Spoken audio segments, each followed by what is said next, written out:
성령 하나님께서 임재하셔야 권능을 받습니다. 그러므로 우리는 성령을 사모해야 됩니다.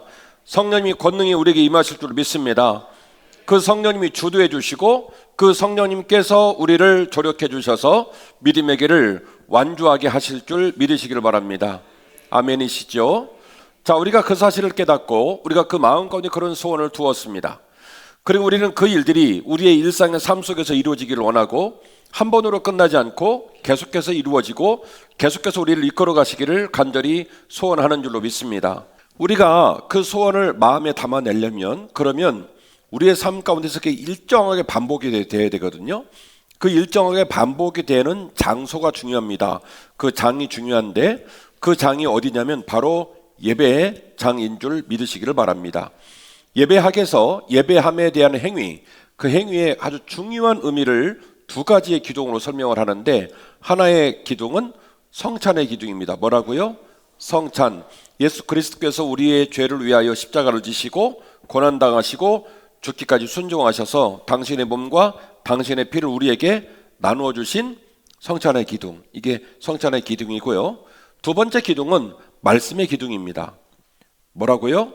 말씀의 기둥. 그래서 예배가 잘 드려졌느냐, 예배가 건강하냐, 예배에 힘이 있느냐를 판단할 때 가장 중요한 시금석 기준이 두 가지인데 첫 번째는 성찬의 기둥, 두 번째는 말씀의 기둥, 이렇게 말을 할 수가 있습니다.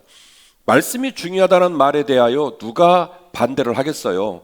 말씀이 중요한 줄 알죠? 그러나 오늘은 그 말씀의 중요한 기둥이 어디쯤에서 출발을 했고 출발할 때 무슨 일이 있었으며 그 출발할 때의 사건을 묵상함으로 말미암아 우리들의 예배와 우리들의 말씀이 이런 의미를 갖고 있구나, 그리고 내가 말씀을 이렇게 마음 가운데 태도를 정하고 따라야 되겠구나 라고 하는 결심이 오늘 우리 모두에게 있기를 주의 이름으로 축원합니다.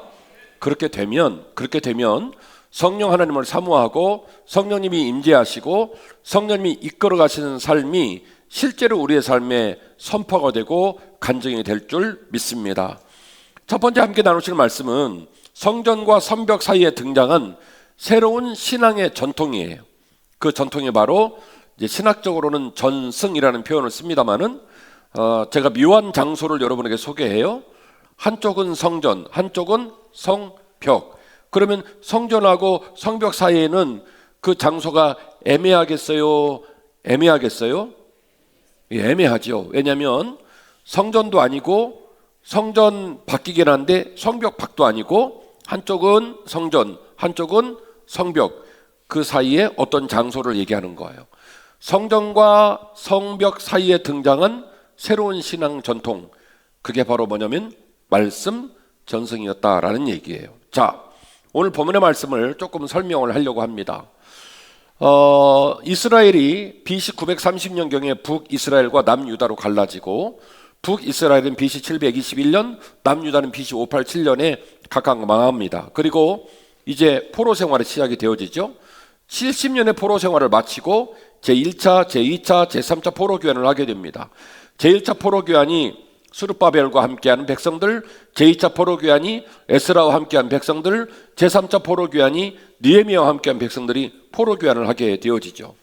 에스라를 비롯한 모든 백성들이 들어오고 성전이 세워지고 난 후 약 10년이 지난 그 즈음 느헤미야가 총독의 신분으로 나머지 백성들을 이끌고 예루살렘으로 돌아오게 되어지죠. 느헤미야의 마음에는 소원이 하나 있었어요. 이제 불타버리고 느부갓네살과 느부사르단에 의해서 불타버린 하나님의 성전이 스룹바벨 성전으로 회복되어지고 성전이 회복되니까 모든 이스라엘 백성들이 항상 어디다가 마음을 두겠어요? 예루살렘 성전에 마음을 두고 있는 거죠. 그런데 성전에 마음을 두고는 있으나 성전 중심으로 집을 짓고 성전 중심에서 자녀를 양육하고 성전 중심의 삶을 아직 녹록하게 살지는 못하고 있었어요. 왜 그러냐면 성벽이 무너져 있기 때문에 그렇습니다. 예루살렘 성벽은 시대에 따라서 사이즈가 좀 달라져요. 그런데 현재 기준으로 따지면 여러분 성지순례를 가면 우리도 간다고 그랬죠. 전쟁이 끝나고 나면 가이드 누구와 함께? 윤영천 가이드와 함께 간다 이렇게 얘기를 했어요. 현재 가보시면 모양이 정사각형 모양을 정확한 정사각형은 아닙니다만은 정사각형 모양을 갖추고 있고 각 변의 길이가 1km 정도 됩니다. 그러면 총 둘레를 합치면 약 몇 킬로 정도 되겠어요? 4km 정도 되겠지요. 이게 이제 예루살렘 성벽이고요. 예루살렘은 해발 800m에 있습니다. 남쪽에는요, 오른쪽으로 기드론 골짜기, 왼쪽으로는 힘론 골짜기가 있기 때문에 남쪽에서 보면 골무처럼 이렇게 솟아난 지형으로 돼 있어요. 그 지형을 적군들이 못 들어오도록 성벽을 쳐놓은 게 뭐냐면 예루살렘 성벽이에요. 그리고 그 안에 예루살렘 성전이 있죠.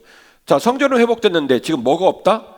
성벽이 없다 이겁니다. 그래가지고 이 느헤미야가 술 맡은 관원장이 왕에게 허락을 받고 백성들을 이끌고 고향으로 돌아와요. 목적은 뭐냐면 성벽을 세우겠다. 어느 정도 간절했냐면 왕이 나를 또다시 돌아오라고 한다면 제가 성벽 다 세우고 사명 마치고 백성들 놔두고 저는 다시 페르시아로 돌아올게요. 이렇게까지 말을 하고 목숨 걸고 최선을 다해서 예루살렘 성벽을 세울 소원으로 고향을 돌아옵니다. 고향을 돌아왔는데요, 성벽을 세우는 일이 만만치가 않아요. 좀 제가 2022년도에도 설교를 한 적이 있습니다만 산발랏이라고 하는 사마리아에 총독이 있었습니다. 그리고 산발랏의 부하 도비아라는 이 똘마니가 있고 그랬는데요, 이분들을 중심으로 한 토호 세력들이 느헤미야가 와가지고 성벽 세우는 걸 반대를 해요. 왜냐하면 성벽을 세우면 이스라엘 백성들이 진짜로 이제 선정 중심의 백성이 되어지고 성전과 성벽 사이에 막 집들이 들어오기 시작할 거예요. 시장이 형성되어지고, 그래서 과거의 예루살렘의 영광, 과거의 유대민족의 영광들이 회복될 텐데, 그 70년 기간 동안에 사마리아를 중심으로 권력이 재편되어지고 경제가 재편돼서 그 주도권을 잡은 사람들은 자신들의 안위가 무너질 거라는 두려움이 있다 보니까 성벽을 못 세우도록 계속 이제 제재를 가하고 막 소요를 일으키는 일들이 벌어지죠. 그러면 느헤미야 입장에서 이 성벽을 잘 제거를 하겠어요? 못 하겠어요? 오시다가 싸우고 온 건 아니죠? 잘 따라와 주세요.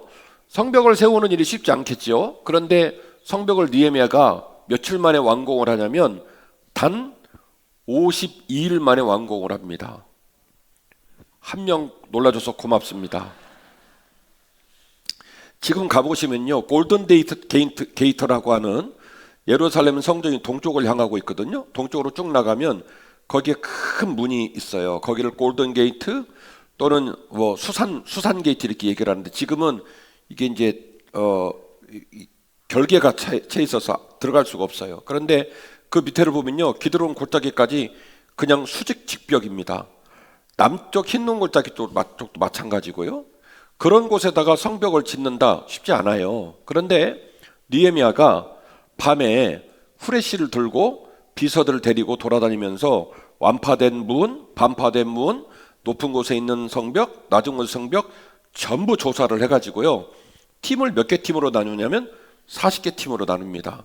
40개 팀으로 나눠가지고 팀장을 붙이고 그 지역에 있는 유력한 사람들, 사업하는 사람들, 건축하는 사람들 전부 팀을 짜가지고 시작해가지고 한꺼번에 몇 곳에서요? 40곳에서 달라들어가지고 며칠 만에 끝내버리냐면 52일 만에 딱 성벽 제거를 끝내버립니다. 멋있어요? 멋있어요. 그리고 그 일을 딱 끝내고 난 후에 아까 말씀드린 성전과 성벽 사이에서 오늘 본문에 느헤미야 8장 1절 이하의 본문으로 말씀드리면 수문앞 광장이라고 되어 있어요. 그리고 에스라서 10장 9절 말씀을 보면 하나님의 전 앞 광장이라는 표현도 있는데, 그 장소와 수문앞 광장이 동일한 장소일 것이라고 추정을 합니다. 사본에 보면 에스라서하고 느헤미야서는 구분이 안 돼 있어요. 여러분이 들고 다니는 정경에는 에스라서가 있고 느헤미야서가 있습니다만은 사본은 에스라서하고 느헤미야서 구분을 하고 있지 않습니다. 그 말은 에스라라는 인물하고 느헤미야라는 인물은 뗄래야 뗄 수가 없는 인물이라는 거예요. 런닝메이트. 둘이 공동사역을 하는 입장으로 봐야 되고, 오늘 본문에도 두 사람 이름이 나란히 나오게 되죠. 에스라 10장 9절 말씀에 하나님의 전 앞 광장이라는 장소와 오늘 느헤미야 8장 1절에서 말하고 있는 수문앞 광장은 같은 장소일 것으로 추정하고 있고, 그 수문앞은 어디와 연결되냐면 이스라엘의 동남쪽에 있는 기온샘과 연결된 것으로 추정이 되어집니다. 그러면 예루살렘 성전의 오른쪽 출입구 문에서 오른쪽에 있는 성벽 사이에 있는 넓은 광장에 온 유대인들이 지금 몰려들었다는 거예요. 느헤미야 8장에 관한 얘기입니다. 자, 같이 보겠습니다. 이스라엘 자손이 자기들의 성읍에 거주하였더니, 자, 자신들의 성읍에 거주하게 된 일에 대한 그 복과 은혜를 누구한테 받았습니까? 느헤미야한테 받았던 거죠. 성벽이 완벽하게 재건되기 전에는 그 성벽 안에 들어가서 자신들의 성읍들을 지을 수가 없죠. 집도 지을 수 없고, 왜요? 언제라도 적군과 외세가 들어와서 그 모든 것을 약탈할 수 있기 때문에 그렇습니다. 이제 그들은 마음껏 집을 짓고 마음껏 공동체를 형성할 수 있는 아주 안정적인 공간을 선물로 받았어요. 그래서 성읍에 거주하였더니 7째 달에 이르러 모든 백성이 일제히 어디에 모입니까? 수문앞 광장에 모여 학사 에스라에게 여호와께서 이스라엘에게 명령하신 뭘 가져달라고요? 모세의 율법 가져오기를 어떻게 했다고요? 청했다. 자, 이 요청을 에스라가 한 겁니까? 백성들이 한 겁니까? 백성들이 한 거예요. 여러 가지 추론이 가능합니다. 백성들은요, 첫 번째 추론, 백성들은 성전이 회복되고 성벽이 회복됐지만 하나님 말씀이 회복되지 않고 하나님 말씀을 잘 듣지 못한 처절한 아픔 때문에 여호와의 모세의 율법책을 읽기를 간절히 원했다라는 추정도 가능하고요. 또 하나의 추정은 아니다. 이 백성들은 포로 생활하는 기간에도 페르시아 포로로 있으면서도 학사 에스라와 함께 항상 말씀을 나누고 그 말씀으로 도전을 받고 그 말씀을 따라온 백성이기 때문에 그들은 여전히 에스라에게 에스라 학사여, 에스라 제사장이여, 우리에게 말씀을 가르쳐 주소서, 우리가 그 말씀을 따르기를 원합니다 라고 추정할 수도 있는데요, 전자가 됐던 후자가 됐던 말씀의 역할은 공히 같은 역할을 합니다. 어쨌든 말씀에서 무너진 상태가 되었던 그 말씀을 함께 나누는 과거의 어떤 영적인 습관, 그 습관 속에서 또다시 말씀을 요청하든지 간에 온 백성은 생각하는 거예요. 우리에게 말씀이 없다면, 우리가 말씀을 따르지 않는다면 새 길을 걸을 수 있다 없다? 없다. 그래서 학사 에스라에게 말씀을 요청하게 됩니다. 그래서 학사 에스라가 와서 말씀을 나누게 되는데 묘한 얘기가 나와요. 3절입니다. 수문앞 광장에서 새벽부터 정오까지. 자, 이스라엘 민족들은 시간 체계가 좀 다르다고 말씀을 드렸죠. 낮 시간은 1시간 간격으로 얘기를 하고요, 밤 시간은 3시간 간격으로 얘기를 하고, 그래서 낮은 시라는 말을 붙이고 밤에는 경이라는 말을 붙입니다. 하루의 시작은 저녁 6시. 그래서 저녁 6시가 되면 하루가 끝나고 그 다음 6시가 되면 하루가 시작이 돼요. 그러면 경으로 따지면 밤에는 몇 경이 있겠습니까? 4경이 있겠죠. 3, 4, 10이니까 1경, 2경, 3경, 4경. 그리고 4경이 끝나는 시간이 새벽 6시입니다. 그리고 낮이 되면 또 시로 가죠. 그 시로 가서 결국 정오까지. 그러면 이 본문은 지금 몇 시간이 지나가고 있다는 겁니까? 최소 6시간. 놀라지를 않으시네? 제가 여러 번 말씀 전가하고 예배 드리는데 원래 끝나는 예배 시간보다 한 5분만 늦어지잖아요. 그러면 이러걸랑요. 그런데 지금 이분들이 무려 몇 시간을 지금 말씀과 함께 버티고 있어요? 6시간을 버티고 있는 거예요. 새벽부터 정오까지 남자나 여자나 알아들을 만한 모든 사람 앞에 읽음에 뭇백성이 그 율법책에 어떻게 했다고요? 귀를 기울였다. 4절, 그때에 학사 에스라가 특별히 지은 나무 강단에 섰다. 그러니까 우리가 성경 말씀을 묵상하고 연구하면서 오늘날의 교회의 모습, 오늘날의 교회의 강대상을 중심으로 예배당이 형성되는 그 모습의 원형을 어디서 발견하게 되냐면 느헤미야 8장에서 발견을 하게 되는 거예요. 나무로 된 강대상을 만들어서 백성들 위에 세우고, 그 말은 무슨 얘기냐? 나무로 된 강대상을 만들어서 높은 곳에 강대상을 만들지 아니하면 백성들이 에스라를 보지 못할 정도로 사람이 많이 모였다는 거예요. 그래서 이곳에다가 강대상을 세우고 좌우에다가 레이저 속 제사장들을 쭉 세웠다는 거예요. 지금 우리 지금 예배드리는 버전으로 말하면 담임 목사가 강대상에 서고 부목사님들을 옆에다가 쫙 전도사님이랑 쫙 세웠다는 거예요. 그렇게 세우고 이제 말씀을 읽습니다. 그런데 참 재밌어요. 함께 보겠습니다. 5절, 에스라가 모든 백성에 서서 그들 목전에 책을 펴니 책을 펼 때에 모든 백성이 어떻게 했다고요? 일어섰다. 이는 여호와의 말씀이십니다. 착 피니까 쫙 일어났어요. 일어나지 마세요. 상상으로 여러분이 쫙 일어서요. 그러면 보십시다. 그 광경에 동참한 사람들, 그 광경을 보는 사람들은 어떤 마음이 들겠습니까? 굉장히 생경하고 긴장되고 아주 특별한 집중된 마음이 생기겠죠. 생각을 해보자고요. 우리야 맨날 이런 구조에서 예배를 드리고 있지만 지금 그 장소는 아무것도 아닌 장소예요. 성전도 아니고 성벽밖도 아니고 수문앞 광장, 그냥 사람들이 노는 공터 같은 곳에다가 나무로 된 강대상을 세우고 온 백성들이 집중할 수밖에 없는 목회자들, 레위지파 제사장들을 쫙 세우고 가운데 에스라가 딱 섰으니 얼마나 백성들의 상징적인 의미가 크겠습니까?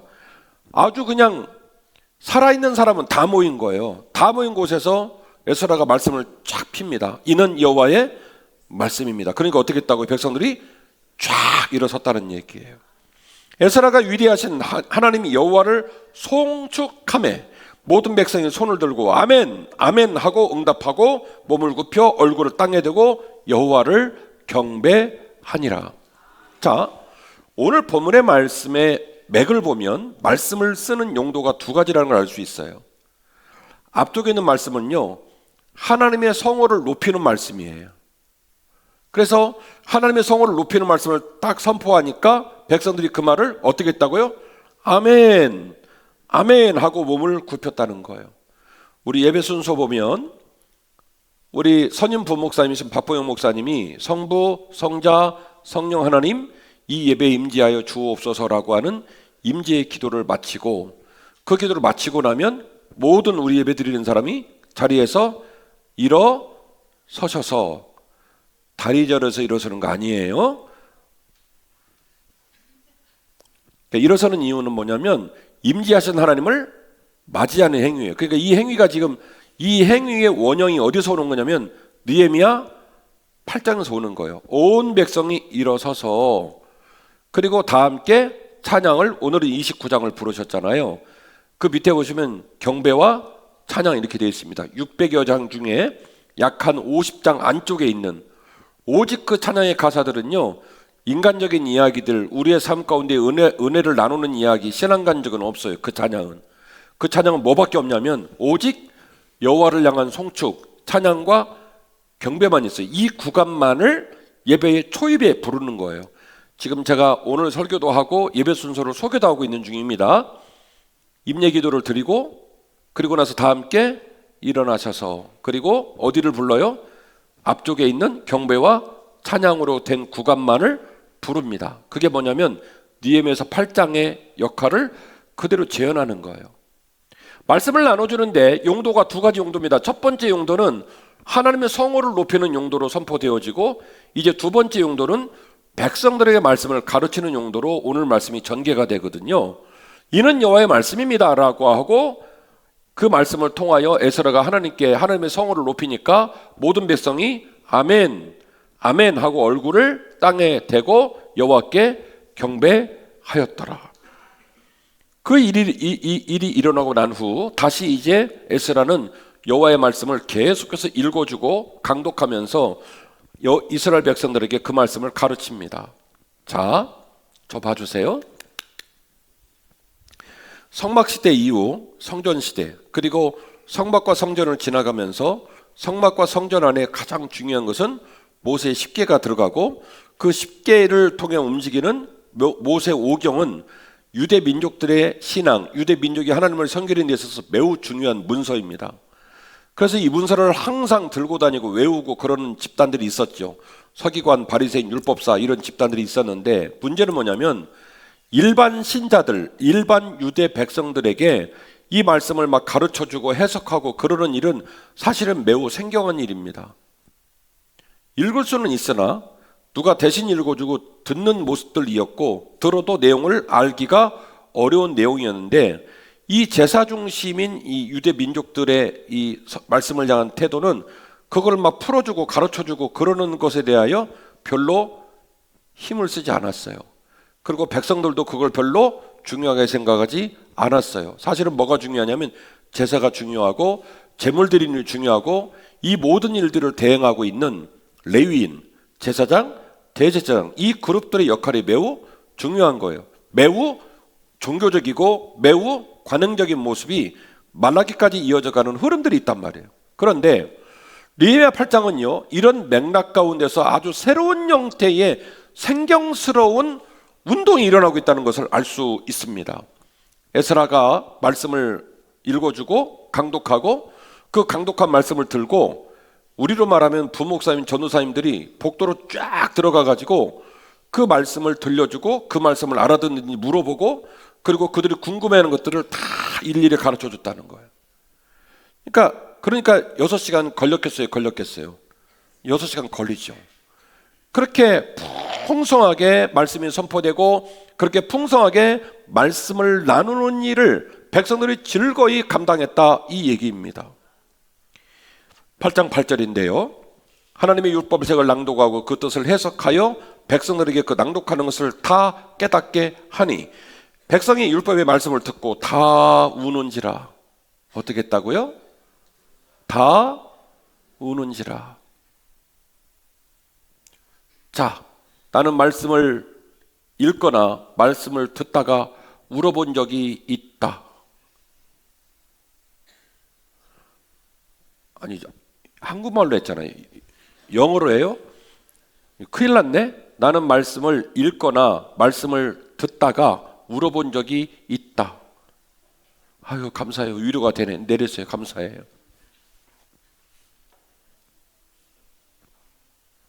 저는 말씀을 읽다가 울어본 적이 많아요. 요즘은 제가 들고 다니는 성경이 이렇게 쭈글쭈글 하진 않는데 특정 기간에 말씀을 읽다가 제일 많이 울었던 특정 기간이 있어요. 그 특정 기간의 성경은 어쩔 수 없이 제가 2년 만에 그 성경은 용도 폐기했습니다. 울어본 사람만 아는데 여러분 우리가 들고 다니는 성경은요 한솔제에서 만든 특수용지예요. 이 종이 이름이 성경용지입니다. 믿어주세요. 제가 정확히 조사하고 하는 얘기니까. 그 출판사에서 만드는 종이 중에 성경용지라는 종이가 있어요. 한솔제지에서 특수하게 제작한 거예요. 습자지처럼 얇은데 반대편이 안 비치도록 만들어서 되게 고가예요. 그런데 이 성경용지에 단점이 하나 있습니다. 수분에 굉장히 약해요. 물기가 떨어지면요 어떻게 되냐면 총 맞은 것처럼 쭈그러듭니다. 그 특정 시기에 성경을 읽으면서 너무나 많이 울었고 일단 눈물 떨어지면 그 장은 못 봐요. 이렇게 쭈그러들어 가지고 막 이렇게 얼룩얼룩 되거든요. 그게 뭐 구약이고 신약이고 성한 곳이 없으니까 나중에는 성경이 도톰하게 올라오죠. 그래서 그 성경은 더 이상 쓸 수 없었어요. 말씀을 읽다가 그 말씀의 은혜를 따라 눈물이 쏟아지고 말씀을 듣다가 그 말씀이 깨달아져 가지고 눈물이 쏟아지고 그것이 저와 여러분이 지향하고 사모해야 될 신앙의 길이에요. 김치통 들고 가다가 떨어뜨려 가지고 엄지발가락 깨져 갖고 우는 거 말고요.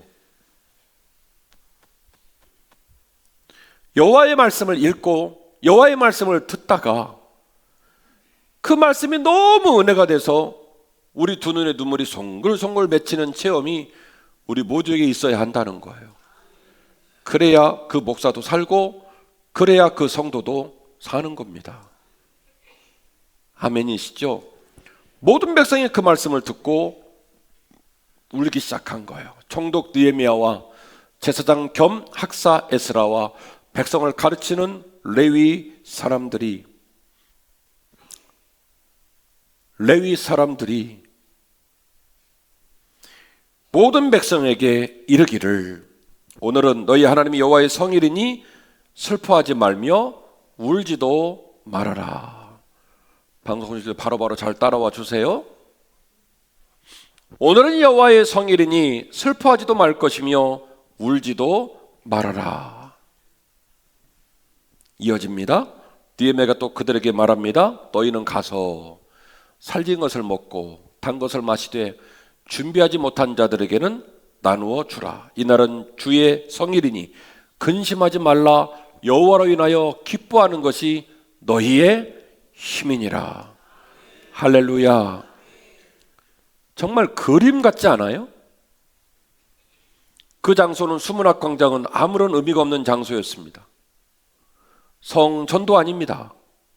성벽팍도 아닙니다. 여러분, 아이러니한 것은요, 성전은 이스라엘의 여호와의 백성인 이스라엘 백성을 위한 장소이긴 하였으나 이스라엘 백성의 장소는 아니었어요. 제 말을 알아들으실지 모르겠지만 성전은 이스라엘 백성들을 위한 장소이긴 하였으나 이스라엘 백성들의 장소는 아니었어요.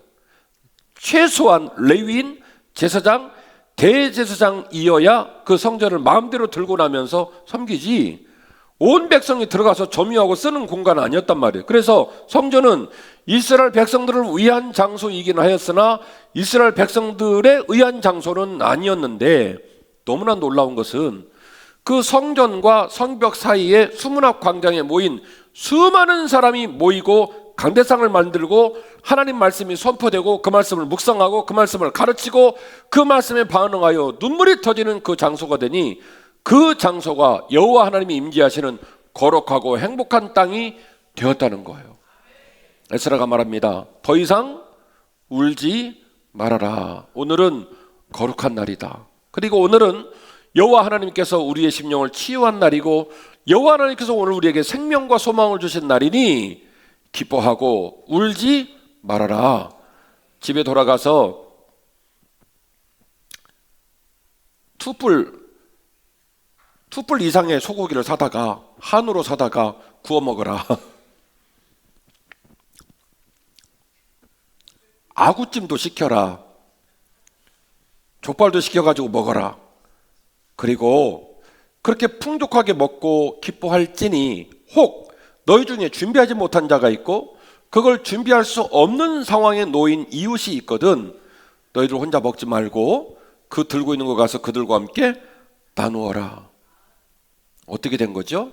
하나님의 나라가 그 땅에 임한 거예요.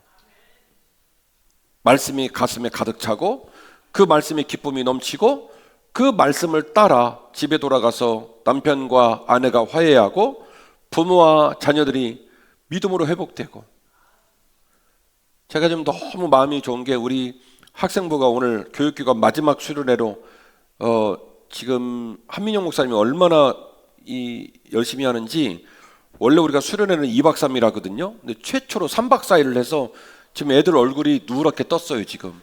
그리고 어젯밤 집회는 담임 목사 집회였어요. 제가 어제 우리 애들을 반쯤 죽여놨어요. 설교도 너무 길게 했고, 그리고 이 회초리를 들고 얼마나 후드를 팼는지 가슴으로는 울면서 설교했어요. 왜? 아이들을 사랑하니까. 제가 그랬습니다. 야 이놈들아, 목사님하고 선생님하고 우리 어른들은 우리들이 은혜만 받고 깨닫기만 하고 도전만 받지 우리는 뭘 할 수 있는 게 아무것도 없다. 내가 이 와중에 장가를 새로 가겠냐, 딸을 못 낳았다고 딸을 새로 낳겠냐, 다 웃더라고. 저만 그렇습니까? 양요한 장로님, 박 권사님 마찬가지죠. 이 청소년부 부장이에요. 거기에 모인 모든 사람이 공감하는 거예요. 근데 이놈들아, 너희들의 선배는 우리는 슬퍼하고 괴로워하고 그리고 후회할 뿐이지 너희들에게는 그 모든 것들이 후회가 아니라 미래고 비전이고 소망이다. 우리가 후회하고 우리가 못했던 것을 너희들에게 손을 내밀어 축복하니 거룩한 길을 걸어다오. 꿈을 이루어다오. 주저앉지 말고 포기하지 말고 그 길로 나아가다오. 그 얘기를 어제 엄청 아이들에게 강조를 했어요. 그랬더니 저놈들이 지금 그 수련회 지금 옷을 다 맞춰 입고 그리고 지금 이 자리에 와서 예배를 드리고 있는데 지금 속으로는 정신이 오락가락 할 거예요. 3박 4일을 그 불편한 교회에서 잠을 자면서 지금 저들이 앉아 있으니 얼마나 힘들겠습니까? 근데 예배 가서 함께 예배 드리자고 와서 쟤들이 앉아 있는 모습이 얼마나 예쁜지 모른단 말이에요. 우리 어른들 방송실 한번 보여주고 우리 저놈들 한번 박수로 한번 격려합시다. 잘했어.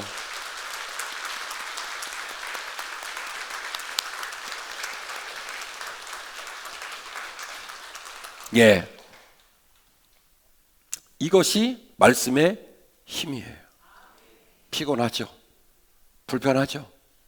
어렵죠. 그러나 그 말씀이 우리 마음에 소망을 주고 능력을 주니 그 말씀을 따라 우리가 그 말씀을 따라 부부가 화해하고 부모와 자녀가 사랑으로 뜨거워지고 그 사랑이 가정을 흘러넘쳐 동네의 구성원들을 살리고 교회 구성원들을 살리더라는 거예요. 이 놀라운 역사가 느헤미야 8장에서 일어나게 된 겁니다. 사랑하는 한빛가족 여러분, 하나님이 귀한 신앙의 전통 중에 가장 중요한 뿌리인 말씀 전승, 말씀 전통을 함께 여러분들에게 나누었는데요. 느헤미야 8장의 귀한 역사들이 우리 교회와 우리의 삶 가운데 계속해서 반복하여 일어나시기를 주의 이름으로 축원합니다. 자, 그러므로 우리가 이 말씀이 얼마나 중요한지를 깨달았는데 이 말씀을 우리에게로 이제 가져오겠습니다. 우리 입장에서 어떻게 해야 할지. 느헤미야 8장에서는 에스라, 느헤미야, 온 이스라엘 백성이 어떻게 반응했는지 선배님들 모습을 묵상했으니까 이제 이 말씀을 우리에게로 땡겨와 보겠습니다. 그러면 우리는 어떻게 할지, 우리는 이 말씀을 어떻게 대할지를 함께 묵상해 보겠습니다. 말씀은 여전히 우리가 하나님을 볼 수 있는 영적인 창문인 줄로 믿으시기를 바랍니다. 할렐루야. 하나님은 말씀이요, 말씀은 창조와 통치의 능력입니다. 할렐루야. 요한복음 1장 1절인데요. 태초에 말씀이 계시니라. 뭐라고요? 태초에 말씀이 계시니라. 주어가 뭐예요? 말씀. 태초에 말씀이 계시니라. 그런데 창세기 1장 1절은 주어가 달라요. 태초에 하나님이 천지를 창조하시니라. 그러니까 창세기 1장 1절은 주어가 누구죠? 하나님이고요. 요한복음 1장 1절은 주어가 누구죠?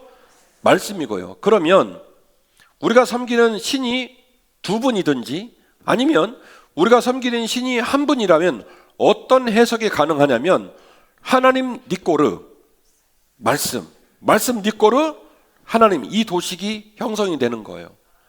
태초에 하나님이 천지를 창조하시니라. 요한복음 1장 1절. 태초에 말씀이 계시니라. 그러니까 하나님 니꼬르, 말씀 니꼬르, 하나님. 이 말씀이 하나님과 함께 계셨으니 이 말씀은 곧 하나님이시니라. 할렐루야. 그가 태초에 하나님과 함께 계셨고 만물이 그로 말미암아 지은 바 되었으니 지은 것이 하나도 그가 없이 된 것이 없느니라. 아멘.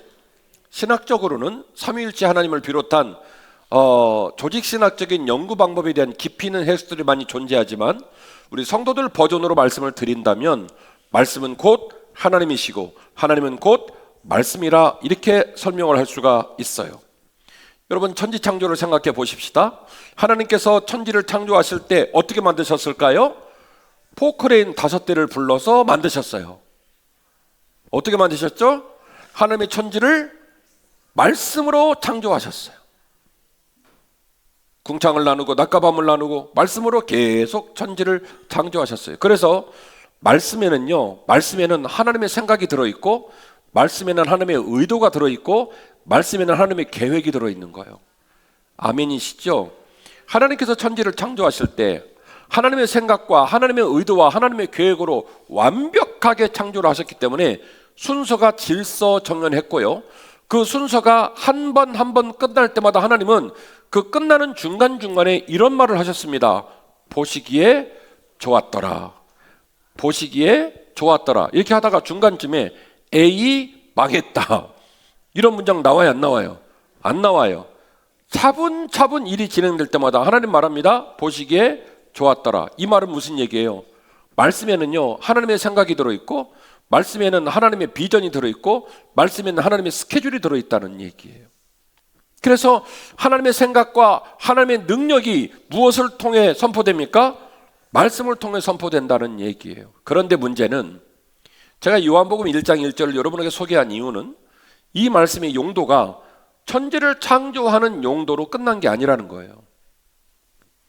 하나님이 말씀을 통하여 천지를 창조하셨을 뿐만이 아니라 여전히 그 말씀은 우리를 이끌어가고 있다.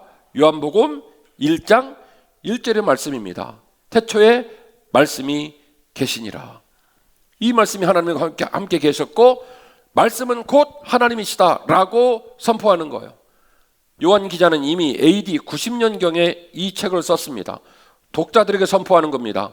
공관모범이 끝나고 수많은 서신서들이 기록을 맡은 이 시기에, 이 즈음에 요한 기자는 말합니다. 우리가 여전히 무엇을 따라 살아야 된다? 여호와 하나님의 말씀을 따라 살아야 한다. 할렐루야.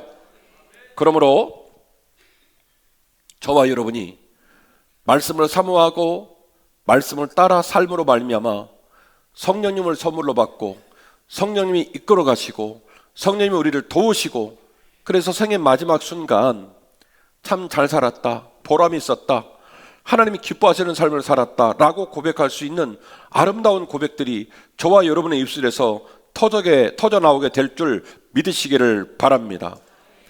누가복음 24장 30절 이하의 말씀을 여러분에게 소개해요. 말씀은 우리를 각성하고 우리를 바른 길로 인도하는 줄로 믿습니다. 누가복음 24장 30절 이하의 본문의 말씀을 보면 엠마올로 마을로 내려가던 두 제자 얘기가 나와요. 두려움에 떨고 있고 걱정과 근심 속에 하나님께서 보내주신 당신의 선생님 예수 그리스도를 버리고 그리고 이제 엠마오 마을로 내려갑니다. 그때 어떤 분이 오셨어요? 그리고 말합니다. 야 이놈들아, 이게 뭐 하는 짓이니? 그래서 이렇게 뭐 못자국을 보여주시고 혹은 뭐 얼차려를 주고 막 꾸중을 하고 그러지 않고 어디 가냐고 물어보니까 고향 간다고 얘기해요. 그러면 고향길을 같이 가자고 얘기하고 그 고향길을 가면서 하신 일이 있어요. 그게 뭐냐면 말씀을 들려주는 일을 했어요. 꾸중도 안 했습니다. 막 뭐라고 훈계한 것도 아니고 단순히 뭐만 했냐면 말씀을 들려주는 일을 했어요. 그런데 놀라운 일이 벌어졌죠. 그 말씀을 듣다가 이들이 각성이 된 거예요. 그 말씀을 들으면서 각성이 돼가지고 이분이 누군지를 알아봅니다. 그래서 알아보고 나서 인사를 하려니까 계셨다 안 계셨다? 안 계셨다. 그리고 이제 그들은 서로 대화합니다. 형제요, 우리 선생님께서 우리를 찾아와서 우리를 나무래거나 꾸중하지 아니하시고 낭랑한 목소리, 우리와 함께 했던 날들을 복귀하고 우리에게 말씀을 들려주실 때에 나와 너의 마음이, 나와 너의 가슴이 점점 뜨거워지지 아니하더냐. 이게 누가 준 은혜예요? 말씀이 준 은혜예요. 그 말씀의 은혜를 따라 그들은 다시 가슴이 뜨거워져서 발걸음을 돌이켜서 하나님이 부르신, 예수님이 약속하신 예루살렘 사명의 땅으로 돌아갑니다. 말씀은 우리를 각성하십니다. 말씀은 우리를 바른 길로 인도하여 주시는 줄 믿으시기를 바랍니다. 오늘 말씀의 결론입니다. 말씀으로 치유받고 성령과 동행하며 믿음의 길을 완주해야 할 줄로 믿습니다. 말씀은 우리를 치유하십니다. 하나님의 말씀은 살아있고 활력이 있어 좌우에 날선 어떤 검보다도 예리하여 혼과 영과 및 관절과 골수를 찔러 쪼개기까지 하며 또 마음의 생각과 뜻을 판단하시나니 지으신 것이 하나도 그 앞에 나타나지 않음이 없고 우리의 결산을 받으실 이의 눈앞에 만물이 벌거벗은 것 같이 드러나느니라. 무엇으로 인하여 드러나요? 무엇으로 인하여? 말씀으로 인하여. 말씀은 살아있고 말씀은 활력있고 좌우의 어떤 날선 검보다도 예리해서 혼을 쪼개고 영을 쪼개고 관절과 골수를 찔러 쪼개 우리를 치유하시는 줄 믿으시기를 바랍니다. 목사라는 직업은 강대상에서 하나님 말씀을 들고 서는 직업이에요. 그래서 제가 스스로 여러분에게 말씀을 드립니다. 목사는 항상 두려워하고 저항해야 돼요. 그 말씀을 해석하고 선포할 때 이 말씀이 하나님의 말씀인 건지 아니면 내 욕심인 건지 이거 구분해야 돼요. 위중한 말씀이라 제가 여기 이상은 안 나갈게요. 그러나 여러분은 눈치가 빠르기 때문에 제가 말하는 얘기를 잘 알아들으실 것 같아요. 성령님 도와주시옵소서. 목사님 말씀을 증거할 때 이 말씀이 하나님의 말씀입니다라고 선언을 할 수 있으려면 하나님 말씀이 아닌 것이 무엇인지를 항상 생각을 해야 돼요.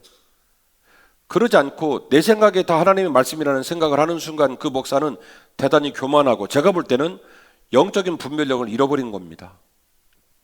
인간은 하나님과 무관한 생각을 머릿속에 갖고 살아요.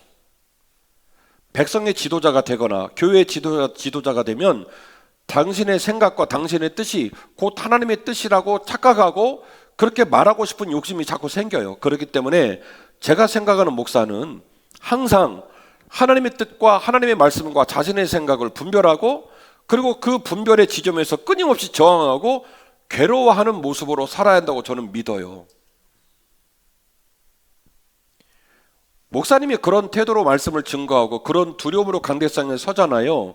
그러면 목사는 담대하게 설교할 수 있어요. 왜? 이미 자신이 자신의 개인적인 생각과 하나님의 부름의 사이에서 괴로워하고 도전하고 있기 때문에. 그리고 적어도 그런 필터링이 끝난 말씀이라면 성도들은 아멘으로 잡수셔도 하자가 없습니다. 아멘 하실 타이밍을 놓쳐버렸어요 지금. 적어도 목사님이 당신의 말씀이 하나님의 말씀일까 하여 두려워 떨고 저항하고 걱정 근심하면서 그 필터링을 마친 상태에서 강대상에서 말씀을 선포하는데 여러분이 그 말씀을 들을 때 이거는 목사님의 사적인 감정을 가지고 말씀이라고 자꾸 끌고 가는 게 아니라 진짜 깨끗한 순도가 높은 하나님의 말씀이구나라고 믿음이 가면 신뢰가 가면 아멘 하시면 그것이 은혜가 되는 거예요. 아멘이시죠? 그런 과정을 거치면서 교회가 건강해지는 거예요.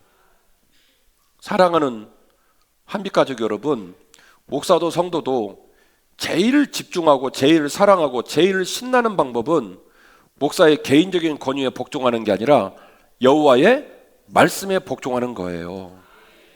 그러면 사실은 목사님이 성도들에게 섭섭하네, 말을 안 듣네, 어쩐네 그런 생각할 필요 없어요. 왜냐하면 내가 추구하고 내가 소원한 말씀이 하나님의 말씀이면 그걸로 족한 거예요. 왜냐하면 그 말씀의 주인이 누구시기에? 살아계신 하나님이시기에. 목사가 아무리 소리를 지르고 손을 내민다 한들 그 리더십이 얼마나 되겠어요? 누가 도와주셔야 돼요? 하나님이 도와주시는 게 제일 좋거든요. 그러니까 뭐 원망하고 찌질이처럼 막 속상하고 그럴 필요 없어요. 내가 어디에 집중하면 되냐면 목사도 내가 어디에 집중하면 되냐면 어디요? 말씀에 집중하면 되는 거예요. 이 땅에 많은 교회가 있지만 목사님으로부터 어린아이 이르기까지 모든 주의 백성이 오늘 느헤미야 8장 사건처럼 어디예요? 여호와의 말씀에 집중하면 그 교회는 삽니다. 그 성도는 삽니다. 오직 말씀이 우리를 치유하실 줄 믿으시기를 바랍니다. 시편 119편 103절 말씀인데요. 주의 말씀의 맛이 내게 어찌 그리 단지요 내 입에 꿀보다 더 다니이다. 주의 법도들로 말미암아 내가 명철하게 되었으므로 모든 거짓 행위를 미워하나이다. 같이 합시다. 주의 말씀은 내 발의 등이요 내 길의 빛이니이다. 한 번 더 하실까요? 주의 말씀은 내 발의 등이요 내 길의 빛이니이다. 아멘. 아멘.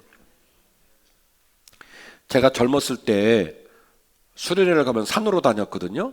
근데 들어보니까 우리 원로 목사님이 젊으셨을 때 여러분도 산으로 다녔다며요? 솥단지 이고 막 김치 해서 막 메고 갔다며요? 그래서 산에 가시면요 저녁에 딱 그 저녁 시간이 되면요 불빛 있어요 없어요? 산속은 칠흑 같습니다. 그리고요 금음 때는요 어느 정도 어둡냐면 이거 시골 사는 분만 아시는데 금음 때는요 어느 정도 어두냐면 내 손을 이렇게 해봐도 보여요 안 보여요? 안 보여요. 여기는 좀 살아보셨구나. 서울은 모르는 말이에요. 어쨌든 해가 져도 밤이어도 어떤 형태로 빛이 있으니까 그거 못 알아듣는데, 시골 사는 분들은 아세요. 금음 때는요 어느 정도 칠흑이냐면 이 내 손을 눈앞에 왔다 갔다 해도 안 보여요. 이청훈 선 못 알아듣죠? 그런 거 있어요. 이게 안 보여, 안 보여. 그런데 그때 우리 그 시골 사투리로 후라시 어딨냐? 그래서 후라시 탁, 옛날에 이렇게 빨간색 버튼에서 탁 키면 지금처럼 이렇게 뭐 빛이 센 것도 아니고 그 로켓 배터리 넣어가지고, 로켓 배터리, 집사님 모르시는구나. 그냥 은혜 받으세요. 로켓 배터리 넣어서 후라시 딸깍 키면 빛이 쫙 나오는데요. 야, 얼마나 그거 키면 마음이 평안이 오는지. 예. 화장실 갈 때도 후라시 있으면요 걱정 없이 가요. 왜냐? 옛날 화장실은, 여러분들은 대개 화장실에 계시지만 옛날 화장실은요 가장 먼 곳에 있었어요. 그 집에서. 그래서 마당을 가로질러 앞에, 이렇게 공감들이 안 될까? 근데 저녁에 이렇게 일어나 가지고 이렇게 화장실을 갈라치면 사실은 엄마 아빠도 피곤하잖아요. 엄마 화장실 막 이러면 후라시 들고 가라. 후라시 들고 가서 이렇게 앉아 있으면요, 그냥 있으면 무서운데 후라시 있으면 재밌어요. 그걸로 이렇게 막 팔자도 그리고 막 이렇게 하면서 해본 사람은 아는데, 칠흑 같은 어둠 속에 있어도 후라시를 손에 든 사람은 담대해요. 후라시를 든 사람은 걱정하지 않아요. 후라시를 든 사람은 내가 가고자 하는 목적지를 갈 수 있어요. 뭐가 있기 때문에? 후라시. 뭐가 있으니까? 성경 말씀으로 돌아가서, 아니 빛 뭐가 있으니까? 빛이 있으니까. 시편 119편 105절 다시 하십시다. 시작. 주의 말씀은 내 발의 등이요 내 길의 빛이니이다. 할렐루야. 칠흑 같은 날들을 살아요. 그런데 빛 대신 말씀이 계시면 그 말씀이 내 발의 등이 되시고 그 말씀이 내 길의 빛이 되셔서 우리를 넉넉히 하나님이 기뻐할 만한 믿음의 길로 완주하게 하실 줄로 믿습니다. 말씀을 따라 사십시다. 말씀께서 치유하실 걸 기대하십시다. 그리고 그 말씀 가운데 임하시는 성령님을 사모하십시다. 말씀에서 답을 찾아야 됩니다. 말씀에 답이 있습니다. 아멘이시죠? 이 귀한 고백으로 우리 찬양하실까요? 자리에서 일어나시겠습니다.